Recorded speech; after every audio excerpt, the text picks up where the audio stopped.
Ninang Nel, hindi namin makakalimutan kasi nung magkakasakit ang ama ko, pumupunta siya lagi sa bahay o kaya sa ospital. At alam niyo, nagko-commute lang siya, bahay namin nasa San Juan, pati yung mga ospital na nasa San Juan.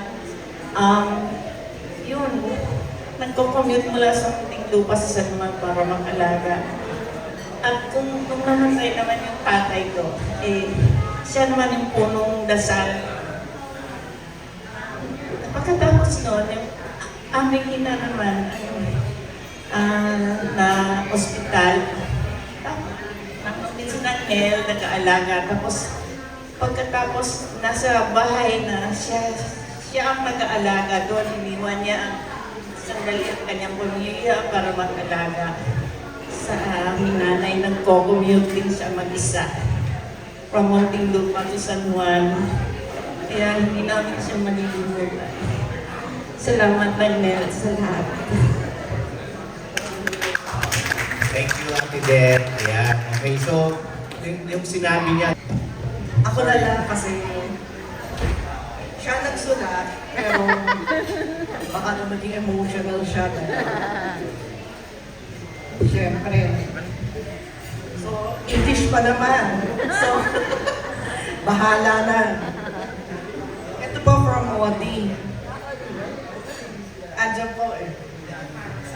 Ako na lang po magbabasa from Odi po. Happy 95th birthday and happy Mother's Day, Ninang Nels. Thank you for being such a true friend to my parents, especially my mom. Mom had a short life, and the years when she was still alive was such a long time ago. Yet, I can never forget how she always spoke highly of you.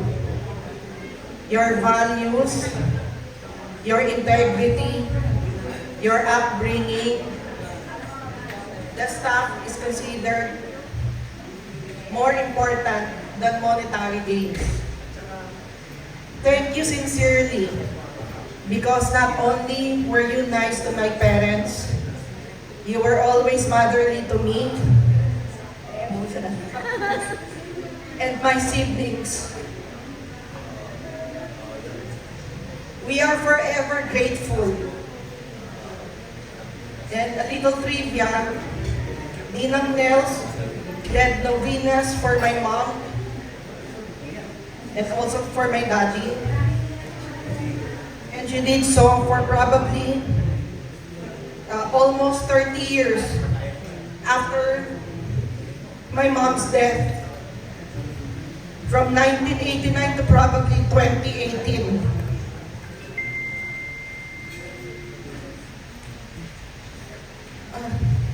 Another testament to how she's such an incredible person and friend. Thank you, Nina, Nels.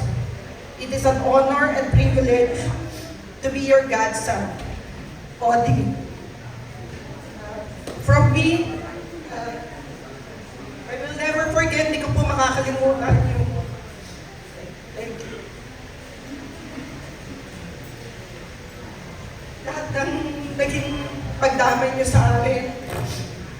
And yung pagpunta niyo, never niyo nakalimutan yung 10th anniversary ni Mami.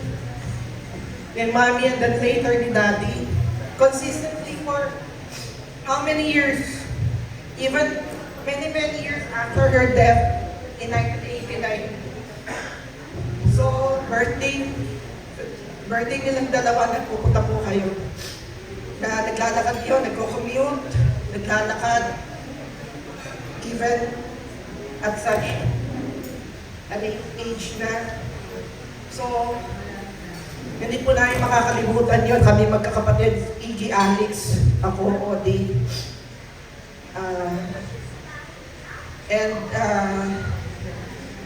Talagang very unique, one in a million, very respectable, dignified, decent, and also your family, leading a simple and respectable life, kayong lahat. Thank you. Thank you po sa lahat. Ito yung chance ko to express yung gratitude po namin. Happy birthday! Thank you, Tina. Si Ate Beth po ay isa sa mga anak ng panganay na kapatid ng daddy. Ang birthday po ng father ni Ate Beth is May 1, which is Labor Day. So every Labor Day po, nung lahat po ng kapatid ng daddy at saka mga pamilya, nagsasama-sama po kami sa San Juan. And those were happy memories. Of course, may kantahan. Ang mama po ni Ate Deb at ni Ate Cynthia, kumakanta. The finale is always sa kabukiran. And of course, kasama sa repertoire yung Walang Kamatayan Matutila. And dadagdag ko naman po sa, I think, familiar itong sasabihin kong anecdote sa mga taga-hospital.